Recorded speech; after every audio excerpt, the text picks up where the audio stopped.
Well, you do have two very, very similar teams. The two best teams in the league, as the records show, at 14-4. Outstanding defenses. Both have good offenses. And if you look at the stat sheets, everything is basically identical.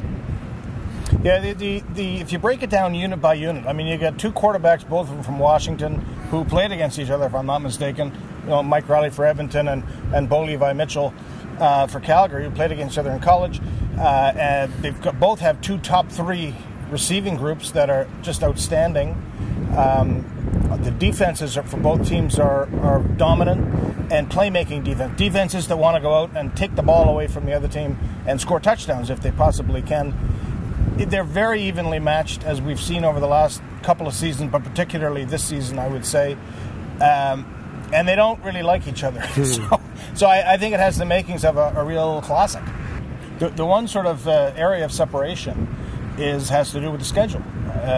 Edmonton, wrapped up first place and won the right to have the home game in the West Final by virtue of winning the season series 2-1 over Calgary.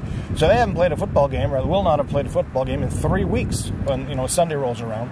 They're rested and they're almost completely healthy. That's not the case with Calgary, and that's the area where there may be a competitive advantage. Except both teams have really good coaching staffs, and Calgary will find a way to offset whatever they're lacking. Or as best they can, but you're right. The injuries could play a factor. The Eskimos are fairly healthy.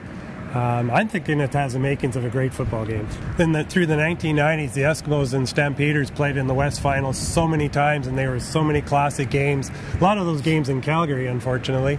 And we haven't had many chances to see that for several years. And finally, there's going to be two good football teams playing at Commonwealth Stadium on Sunday.